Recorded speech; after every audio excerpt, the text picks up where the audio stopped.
We have discussed Article 1. What else? Article 2, 3, 5, 10, 21, and 22. Nandun yung retroactive niya. Sa board exam nyo, based ngayon sa TOS, dito yung pinakamarami, tsaka ito. Yung sa first topic ng CLG nyo, sa part 1. Dito, yung article 2 nyo pakiusap, ano nyo lagi yung sa territoriality nyo. I-master nyo dapat. Ulitin ko ganito lang ang diskarte natin. Pag territoriality muna na rule, kasi yung article 2 nyo, we'll talk about ito extra yan outside yung 5 paragraphs nyo. Pero yung pinaka-topic niya, nandito sa principle ng territoriality. Nandiyan sa principle na yan. Ano pag sinabi niyong territoriality or other word, pwede rin tawaging? Huwag niyong kalimitan pag word na intra, within, nasa loob. General rule yan. All crimes committed within the Philippine territory, dapat dito mapunta rin sa Pilipinas yung kaso, yung jurisdiction. Na-commit sa loob Ayun yung general rule, ganun lang muna. Yung inaaral nyo na to, exemption to the rule. This is the general rule. Lagi ko word GR is general rule This one is exemption to the rule. Dito muna kayo, ito yung first rule Within, lahat ng crime within the Philippine territory na commit, ating kaagad. O ano yung mga territory nyo? Within. 3, land, terrestrial, fluvial, tsaka aerial nyo. O pag terrestrial, madali lang naman. Any bodies of land, basta natatapakan nyo. Yung fluvial, hanggang 24 nautical miles lang. Yung aerial nyo, sub-adjacent, basta katapat lang. Sub-adjacent. Ganun lang naman yun natin. Huwag na kayo masyado maging technical doon sa teritoryo ng Pilipinas kasi ang usapan natin dito, itatanong sa inyo, kung yung crime na nakumit, nasa loob ba ng Pilipinas or nasa labas? Tatanungin niya kayo kung meron tayong jurisdiction o wala Hindi naman kayo tatanungin ng mga yung kaguluhan doon sa Kalayaan Group of Islands. Wala, political law na yun, hindi nyo na sasakupin yun. Ito lang yung topic nyo dyan. O basta nakumit sa lupa natin, bodies of land natin, nakumit within 24 nautical miles, huwag nyo nang tanungin kahit ano pang vessel yan, huwag lang warship, kasi bawal natin pakilamanan yon. At yung crime, nakumit sa tapat natin. Okay na yun. Huwag lang eroplano kasi may free passage of way tayo. Nalala pa? Lagyan ko ngayon ng exemption dito para mas maintindihan nyo pa. Kung terrestrial ang usapan, ang exemption nyo dyan, yung embassy na nakatayo rito sa Pilipinas, nalala ba? Kunwari, American Embassy, nandito sa Pilipinas, wala tayong jurisdiction doon. Nawa? Ito yung mga exemption niya rito, kung ito muna yung usapan, Ano pa? Military bases. Mga military base. Ano yan? Ano tawag nyo dyan? Floating territory. Kung saan silang bansang involved, doon lang. Nakuha? Ang problema natin, kasi kung nag-exercise sila ng same, na meron silang embassy rito, for sure tayo, meron din tayong embassy doon sa labas ng bansa. Ayun, pasok yun sa land natin. Embassy natin. Dagdag natin dito ngayon, yung Philippine Embassy. Atin pa rin yun. O kahit nasa ibang bansa yun, nasa labas, atin pa rin yun. Siyempre, Philippine Embassy, lalagay mo talaga sa foreign country yun. Okay na? Hindi lalagay mo rito embassy mo, hindi wala rin bearing yun. Nakuha ba mo na? Intindihin mo na Ngayon, itong 24 nautical miles, sinukat naman natin yung contiguous zone nyo, kung nalala nyo, tsaka yung maritime zone 12, 24 nautical miles. Basta nasa loob niyan, atin yung krimen. Wala ang problema. Hindi tayo pwede pa mag-exemption dito. Huwag muna. Ngayon, yung aerial nyo, wala rin naman exemption to. Basta katapat lang Atin na yun. Ayun lang yung medyo magulo doon sa terrestrial nyo. Huwag natin papakilamanan to, yung mga embassy rito, tsaka yung military base. Nawa? Naintindihan na? Dito tayo sa exemption nyo, yung mga 5 grounds nyo, sinabi na natin to. Ito yung masterin nyo, ilang beses na to. Again, basta nasa labas na ng bansa, na-commit sa Philippine ship or ano pa? Yung Philippine currency tsaka yung foreign na currency. Ano pa? Public officer na huwag kakalimutan, dapat function niya, yung crime niya. Yung function dapat relative sa crime. Yung duty niya relative dun sa crime. Makukumit niya lang yung crime dahil public officer siya. O ano ka, treasurer ka, ayan, pwede ka talaga mag-malversation. Kasi binigay sa yung position na yun. Position-based yung mga crime na yun. POE, public officer or employee. Ano pa gisa nyo? National security. Kasi mga war crime to eh. Kaya dapat kunin natin kahit nasa labas natin. Inaapi yung seguridad ng Pilipinas eh. O, ano pa ilas nyo? Yung kakaiba na term, supra-territorial. Yung inyong terrorism. O, huwag kalimutan yung word yung supra. Sinabi ko na ha. Above all country, pwede natin pakilabanan kahit nasa ibang country. Basta yung terrorism laban sa atin. Supra-territorial. Okay na. Maintindihan nyo pa to later on, babaon pa yan pag nagbukto tayo kasi nandun yung mga ibang crime eh. Kaya nyo babanggitin kulit sa inyo yan. Madali na yung ibang principle ng kriminal nyo. Ayun, madalas itatanong, generality. Anong usapan na pag generality? O pag eto, huwag nyo kalimutan, gene. Person talaga yan. Huwag nyo kukunin na pattern, paulit-ulit ako, yung Philippine territory. Nakita nyo na sa mga sinagutan nyo na both territorial tsaka generality, they have the word Philippine territory there. Ang kukunin nyo sa generality, tao lang. Tapos huwag kakalimutan yung mga exemption. Lalo yung mga banderanan nyo like Pope, Kings, Queens. Although na head of state pa rin naman yung mga yun, exempted pa rin. Yung isa nyo naman, ito alam ko, lagi nyo tinatanong eh. Ang rule ng batas nyo, kailangan kasi ano ba? Dapat may batas muna eh. Diba, nulum krimen, nula pinasinilegay. Ano na yun eh? Prinsipyo na talaga ng batas natin yan. Hindi tayo pwede mag-punish ng mga crime na hindi pa ginagawang batas. Ibig sabihin, yung kriminalo nyo, gawa mo na ng batas, tsaka niya titignan yung mga crime, tsaka nyo ipapunish yun. Ano ulit to? Pag titignan nyo, ang movement lagi? Forward. O, then ito yung lagi nyo na-encounter. Yung exemption niya. Retro. Active. O, alam naman natin to, movement pag retro, lagi yan pa backward. O, bakit nag-backward? Kasi favor. Pabor. O, ano mga best example nyo? Robin Padilla case.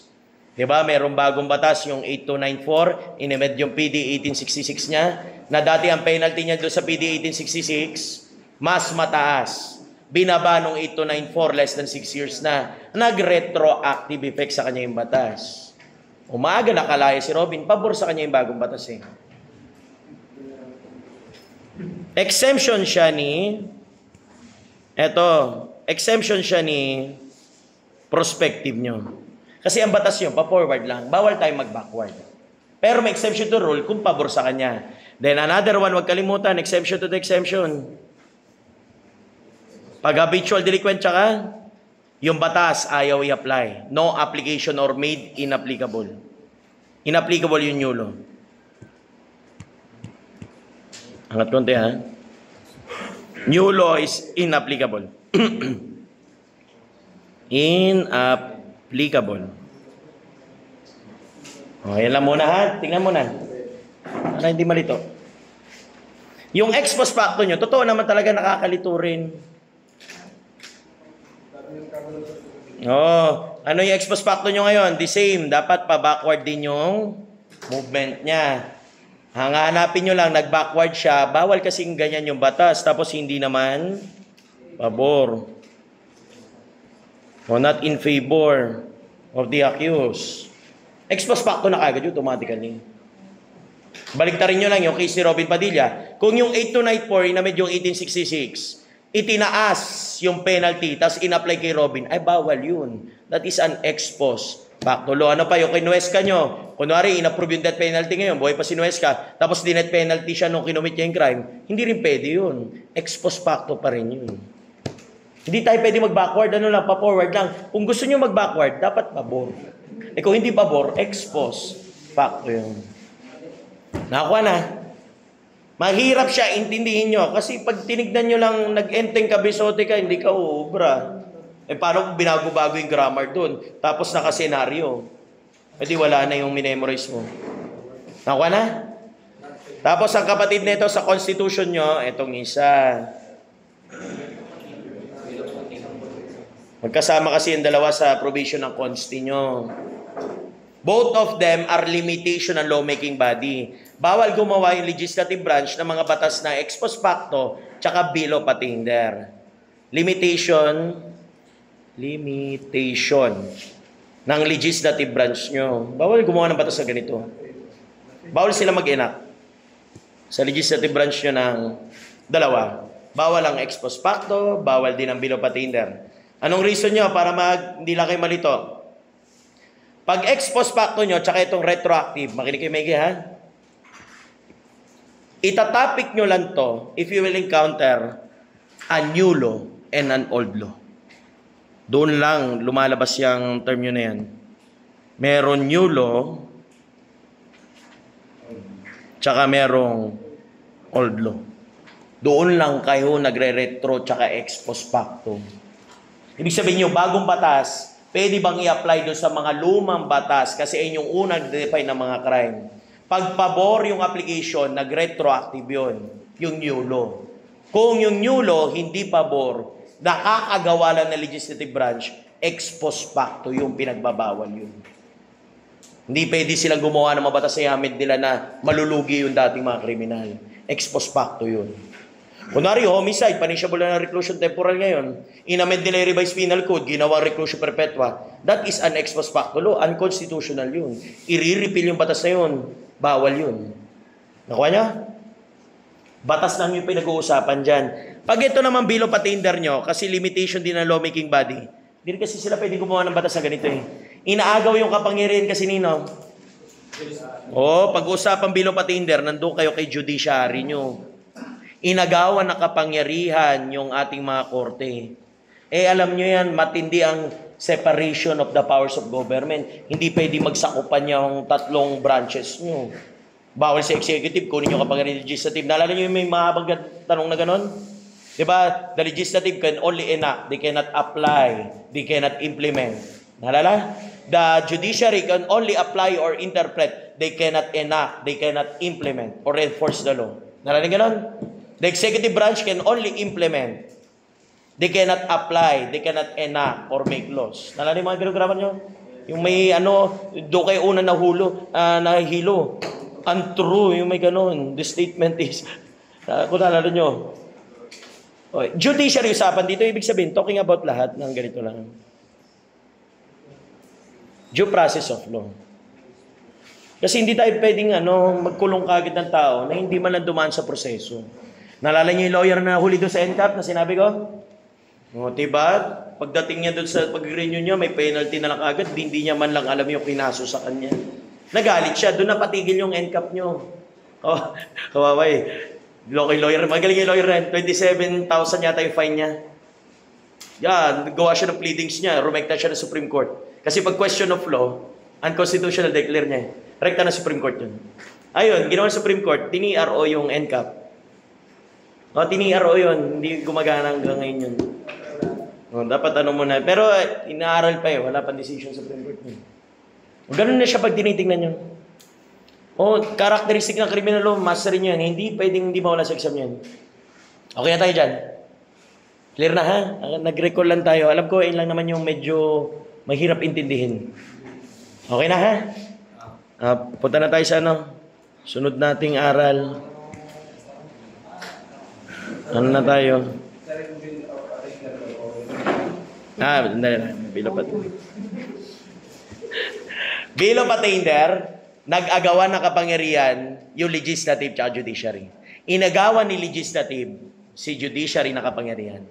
Kumbaga ganito gumawa ng batas si legislative. O sige, wala nang arrest-arrest, diretso kulong na yung mga NPA.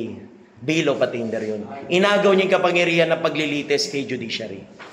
Example ko kanina kita niya, medyo malalim na tonte 9165. Sino gumawa ng 9165? Anong branch? Legislative branch. Yung 9165 na yon, nung ginawa yon, pinagbabawal niya yung plea bargaining noong 2002. Ngayon, noong 2019 nun, yung plea bargaining, pinayagan ulit ng Supreme Court. Sabi ng Supreme Court, Bill of Attainder yung ginawa nyo sa section na to. Kami lang ang pwede magpa-plea bargaining. Part yun ng due process of law namin. Huwag mong agawin yung kapangyarihan namin. Ang kapangyarihan nyo lang gumawa ng batas. Sa amin ang mga proseso. Nakuha nyo? Kasi sila nag-a-apply, nag-interpret Sa kanila yung proseso. Okay na yung Bill of Attainder nyo? O, example nyo ulit yung lawyer. Diba? Pag ano niya, may punishment kaagad. Hindi man lang pinalam kung ano yung kaso niya, bawal yun. Lahat tayo merong right na malaman yung kinakaso sa atin. Dadaan dapat ng proseso. Kung may penalty ka agad, Bill of Attainder din yun. Noong panahon ni Marcos, ganun yung ginawa. Kaya dilagay sa Constitution yung Bill of Attainder. Kasi noon, hinuhuli lahat ng mga rebelde. Diretso kulong. May penalty ka agad. Wala nang paglilitis. Bill of Attainder tawag din. Okay na ha? Bill of Attainder. Rekta na tayo rito.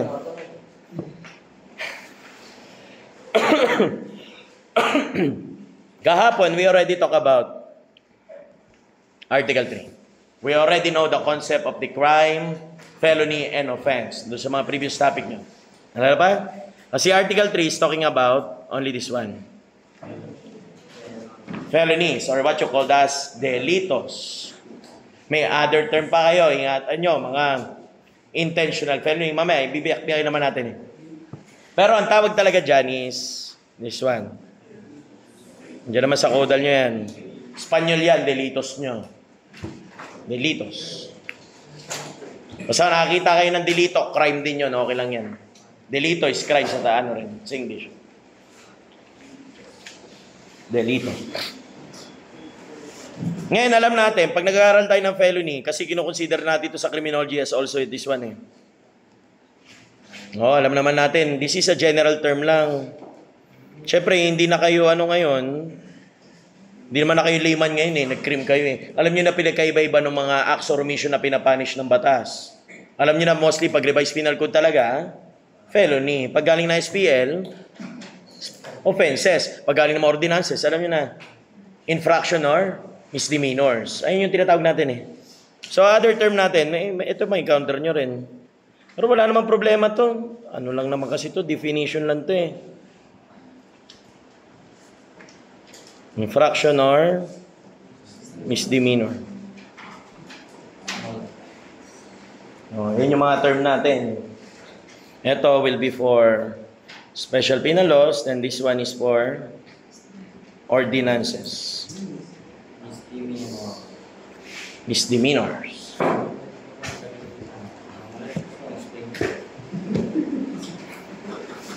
Mga term lang naman muna yan. Yung konsepto.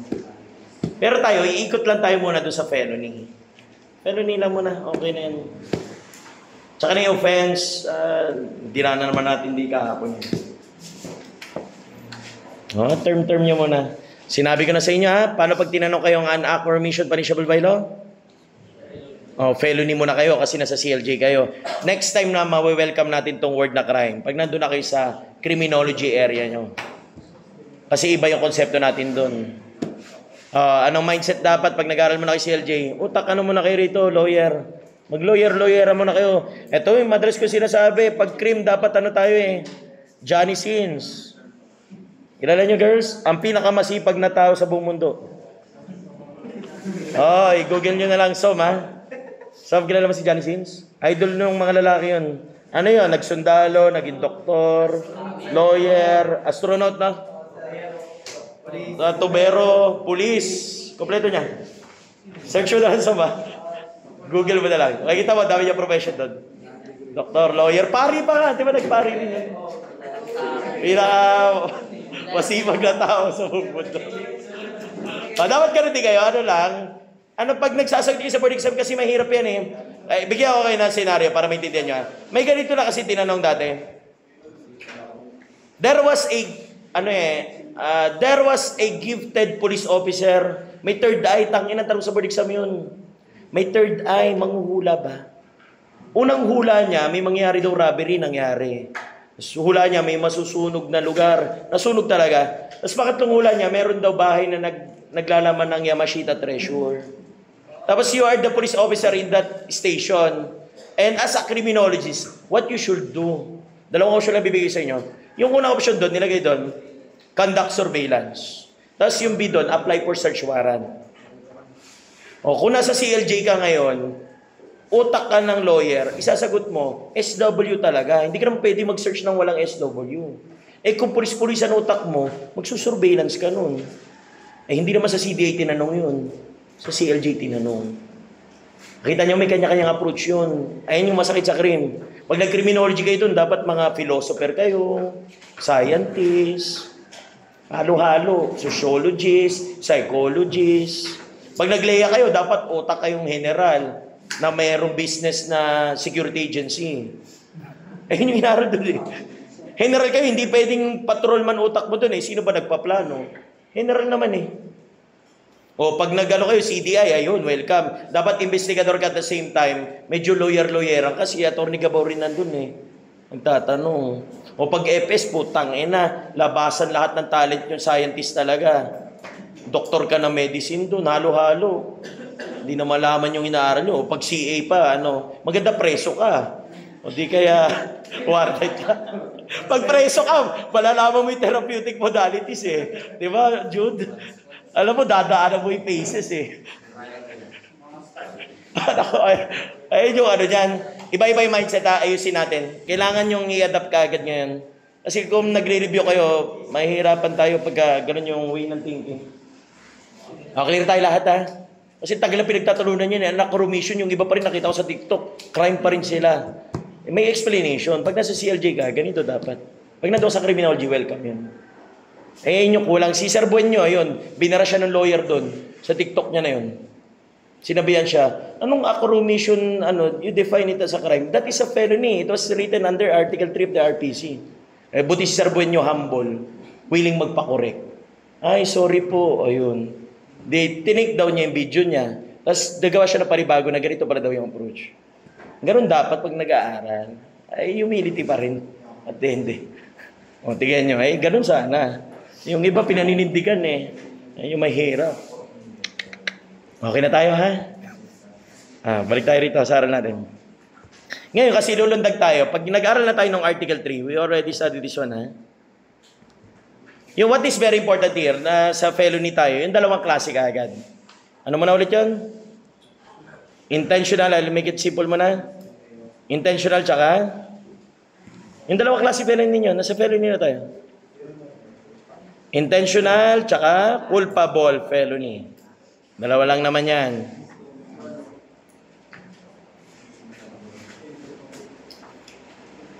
Intentional, tsaka culpable felony. Both of them are either by an act or by an omission. Act or omission madalas. Alam niyo na yung act, mamaya babalik natin yung word na act or omission, yung sinala natin. Mamaya, babalik tayo dyan. Ngayon, itong mga to, yung felony natin, or I can term it as a crime. Ito yung dalawang klase ng felony natin. Then alam niyo na rin na yung mga crime merong elements. Ano yung elements yung ulit pag dito sa intentional? Intent, ano pa? Freedom of action, then intelligence. Intent or criminal intent, same lang yan, ha? Freedom of action or free will, pares din lang yan.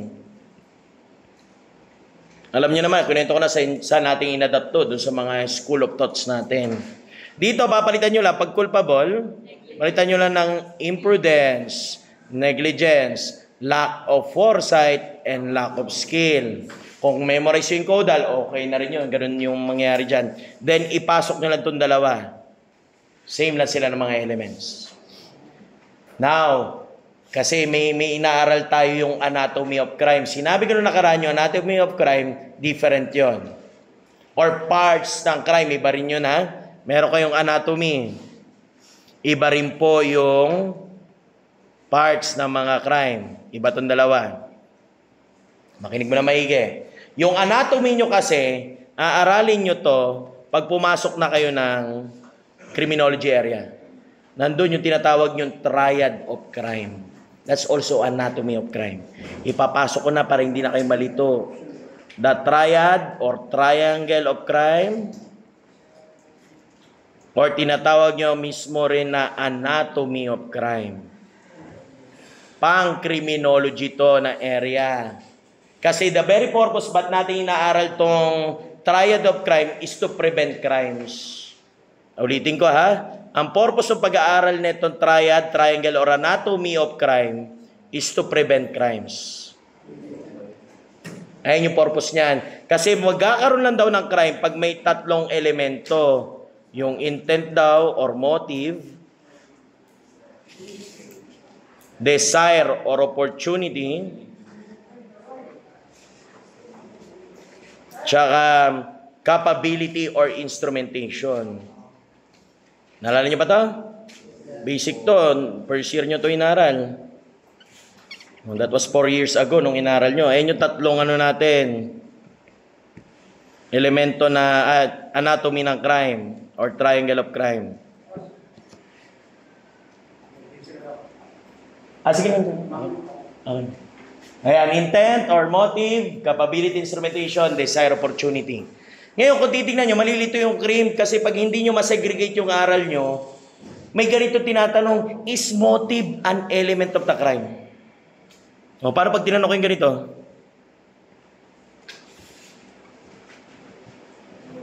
Oh. You answer no. Kasi itong tanong na to, is motive an element of the crime? Ito lang yung mga elements. Wala namang motive dito. Yung motive, makikita nyo sa anatomy. Nakukuha nyo? Dali lang ha, relax lang. Uulitin ko. Ang purpose ba't inaaral yung anatomy? Prevent crime. Kasi ang tinatanggal natin to, doon, eto. Opportunity lang naman pwede nyo tanggalin eh. O, ilak mo yung bahay mo. Hindi mo wala ng desire. Nakita yung bahay mo, puro bakal. Puta, 10 yung gate. Tatama rin yung magdanaka, mawala yung desire niya. That's the only way to prevent crime. Lagi may police. Nawawala yung opportunity. Ayun lang yung purpose niya, nasa crime prevention yan. Iba yan, doon sa criminology yan. Okay tayo, nagkaintindihan. Pero later on, you will study that motive is also essential in your criminal law. In what instance that is motive is essential. O, kailan magiging essential to pag nag-aaral na kayo rito, na kailangan yung ipakita pa rin. Magiging essential to later on, pero hindi siya element. Una, pag walang identity yung assailant. No identity. No, hindi malaman kung sino yung pumatay. O sino ba yung galit dyan kay Crisostomo? Ayun, importante rin yung motibo. O saan pa? Pag puro, ganito lang puro ebidensya na kukolekto natin. Pag puro circumstantial evidence na lang, kailangan na natin ng motibo rin. Especially pag yung mga crime, arson. Ang hirap niyan. Ang matagpuan lang natin doon, sunog na lahat ng ebidensya, puro circumstances. Bihira ang witness sa arson. Hanapin natin kung sino may motibo talaga. Naka-insured pala ng mahal. Ay puta, yung may-ari, yung possibility nun. Sa kanya yung motibo, ba't niya sinunog yung property niya? Doon na nagiging essential yung mga yun. Then there are other crimes na essential din yung motive nyo. Example, direct assault. Kasi kailangan doon, china-challenge mo yung police nung nagsuntukan kayo kung kabady mo lang yan, challenge mo lang, naginuman kayo, walang direct assault doon. Importante i-challenge mo yung authority niya. Ayun yun, doon nagiging essential yung mga motive nyo. Nakuha ba mo na?